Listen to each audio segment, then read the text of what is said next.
Selamat malam Sobat Investor, berjumpa lagi dengan saya Faisal, redaktur pelaksana idxchannel.com. Ya Sobat Investor, bagaimana kabar Anda hari ini? Bagaimana pula kabar portofolio koleksi Anda usai indeks harga saham gabungan atau IHSG tertekan sangat kuat hingga harus merosot demikian dalam pada perdagangan awal pekan Senin 8 Juni 2026.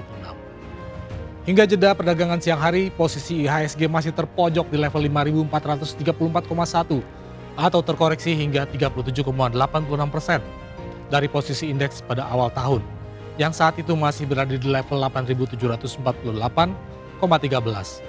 Atau bahkan jika faktor pembandingnya adalah posisi tertinggi IHSG di sepanjang 2026 ini di level 9.134,7 yang terbentuk pada 20 Januari 2026 lalu, maka porsi pelemahan indeks hingga saat ini telah mencapai 40,5%.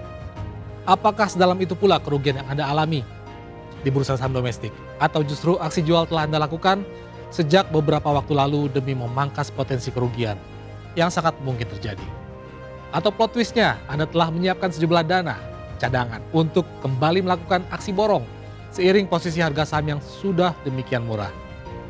Ya Sobat Investor, terlepas dari pilihan strategi berinvestasi yang sedang Anda jalankan saat ini, satu hal yang pasti, bahwa aksi selektif dan cermat terhadap setiap perkembangan yang terjadi di pasar masih sangat diperlukan guna memahami arah pergerakan bursa saham domestik dalam beberapa waktu ke depan.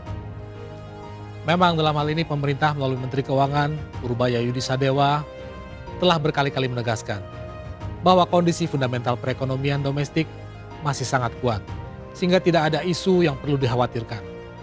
Namun demikian, dengan tren pelemahan indeks yang demikian dalam dan terjadi dalam periode yang relatif singkat, harus diakui bahwa secara perlahan keyakinan sejumlah pelaku pasar seolah kian terkikis, dan bahkan pertanyaan yang muncul bukan lagi soal kapan IHSG bakal rebound ke zona hijau, melainkan apakah posisi indeks saat ini sudah bottom ataukah masih berpotensi untuk terjatuh semakin dalam. Kondisi tak mengenakan ini justru semakin diperparah oleh tekanan dari luar, seperti nilai tukar rupiah yang senasib dengan IHSG dengan terus melemah dan bahkan kini telah menginjak 18.180-an rupiah per dolar Amerika Serikat. Tak hanya itu, tekanan juga datang dari perkembangan geopolitik yang bukannya menunjukkan kabar positif, melainkan justru semakin memanas dengan mulai terlibatnya sejumlah negara lain, sehingga berimbas besar terhadap perputaran uang global. Dengan banyaknya dilema tersebut, membuat sikap awas dan teliti kini menjadi pilihan yang paling bijak bagi investor dalam menata ulang strategi investasinya untuk saat ini. Guna mendukung hal tersebut, maka beragam berita dari sejumlah kanal terpantau terus menjadi perhatian pelaku pasar. Misalnya terkait kondisi fiskal terkini, hingga isu sell Indonesia yang semakin menggaung dalam beberapa waktu terakhir. Lalu juga soal posisi nilai tukar rupiah yang diprediksi masih akan terus tertekan, setidaknya dalam sebulan ke depan, serta proyeksi laju indeks di mana tren pelemahan sepertinya masih akan terus berlanjut. Namun berita terkait update informasi dari emiten rupanya juga masih dilirik oleh pelaku pasar, demi tidak ketinggalan terhadap setiap potensi yang dimiliki oleh masing-masing sektor industri. Seluruh kabar dan informasi tersebut telah kami rangkum dalam deretan 5 berita terpopuler di website idxchannel.com. Sobat Investor, berikut ini Top 5 IDX Channel. Berita pertama, kondisi fiskal RI dinilai resilient. Pelaku pasar cermati kebijakan ekonomi pemerintah. Program Top 5 edisi malam hari ini akan kami buka dengan analisis yang disampaikan oleh Next Indonesia Center yang mencermati hasil rebalancing dari Morgan Stanley Capital International atau MSCI pada Mei 2026 lalu yang mengeluarkan 6 saham Indonesia dari MSCI Global Standard Index dan tanpa adanya pengganti dari saham lain. Dalam pandangan Next Indonesia Center, hasil rebalancing tersebut menunjukkan bahwa bobot investasi Indonesia dalam portofolio pasar negara berkembang telah berkurang cukup signifikan. Karenanya pemerintah diharapkan untuk lebih dapat menjaga kredibilitas kebijakan fiskal di tengah meningkatnya kebutuhan pembiayaan untuk program-program prioritas pemerintah. Dalam hal ini, pasar diyakini tidak hanya sensitif terhadap angka defisit dan juga rasio utang, melainkan juga memperhatikan kualitas kebijakan, konsistensi pengelolaan anggaran, serta kemampuan pemerintah dalam menjaga kesinambungan fiskal dalam jangka panjang. Selanjutnya kita beranjak ke berita kedua, ada sentimen sell Indonesia. Pemerintah diminta segera pulihkan kepercayaan pasar. Selanjutnya kita akan juga membahas terkait sentimen sell Indonesia yang menggema semakin keras di tengah pelaku pasar dalam beberapa waktu terakhir. Dengan adanya sentimen tersebut, tampak jelas bahwa pasar modal nasional kini tengah dibayangi oleh tekanan jual yang cukup signifikan, di mana investor mulai memasang alert dalam respons berbagai dinamika ekonomi sehingga terlihat sangat hati-hati dan sensitif dalam mengambil keputusan investasi. Fenomena ini pada akhirnya memunculkan kekhawatiran atas semakin meluasnya sentimen negatif yang dapat memicu pelemahan indeks secara lebih dalam bila tidak segera ditangani secara komprehensif. Hal ini tak lepas dari karakteristik investasi di pasar modal yang memang sangat bergantung pada persepsi psikologis para investor yang digerakkan oleh sentimen yang tengah berkembang. Karakteristik industri pasar modal yang dinamis membuat tren arus keluar masuk modal kerap kali tidak hanya ditentukan oleh angka-angka teknis semata, namun juga dari faktor sentimen yang juga memiliki peran yang tak kalah penting.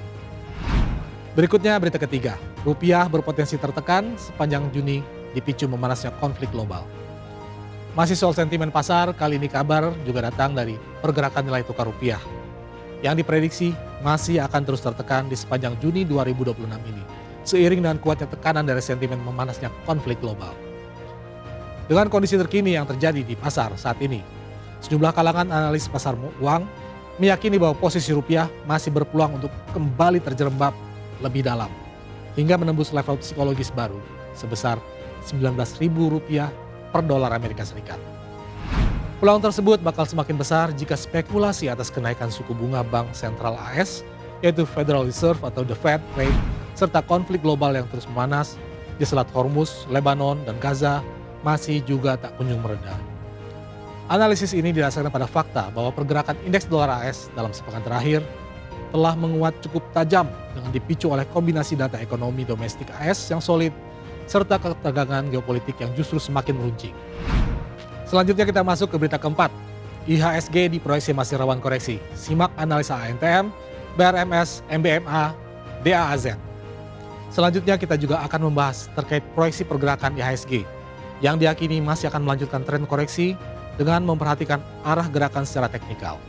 Dengan level support diproyeksikan berada di level 5.517 hingga 5.381, sementara posisi resistance di sekitaran 5.941 sampai 6.588. Dengan berbekal proyeksi pergerakan IHSG tersebut, kalangan analis juga mulai melirik saham sejumlah emiten yang di tengah tren pelemahan ini diperkirakan masih menyimpan potensi untuk merangsek masuk ke zona hijau. Terakhir berita kelima, kapal kontainer charter samudra atau SMDR rute Singapura Malaysia tenggelam. Menutup program Top 5 edisi hari ini, kita juga akan membahas terkait kabar terbaru dari dunia emiten, di mana informasi kurang mengenakan datang dari PT Samudra Indonesia Tbk atau SMDR, di mana salah satu armada kapal miliknya yang merupakan jenis kapal kontainer Golden Star 1 rute Singapura Pasar Gudang Malaysia dilaporkan baru saja tenggelam. Kapal kontainer tersebut sebelumnya dioperasikan oleh salah satu anak usaha SMDR, yaitu Samudra Shipping Line Ltd yang berkedudukan di Singapura. Dilaporkan bahwa peristiwa nahas tersebut terjadi pada Kamis 5 Juni 2026 lalu, sekitar pukul 23 waktu Singapura, di mana seluruh awak kapal Golden Star 1 berhasil dievakuasi dengan selamat, sehingga tidak terdapat korban jiwa. Atas terjadinya insiden ini, pihak perseroan menegaskan tidak adanya gangguan dan dampak material terhadap bisnis yang secara keseluruhan dijalankan oleh SMDR. Hal ini lantaran kepemilikan kapal dimiliki oleh pihak ketiga dan juga fakta bahwa kapal beserta seluruh muatannya berada dalam perlindungan asuransi. Demikian Top 5 IDX Channel edisi kali ini. Saya Faisal, pamit undur diri. Harap diingat bahwa segala keputusan pembelian maupun penjualan saham sepenuhnya berada di tangan Anda sobat investor. Pantau terus berita ekonomi, bisnis dan pasar modal hanya di IDX Channel TV, idxchannel.com dan media sosial IDX Channel. Sampai jumpa.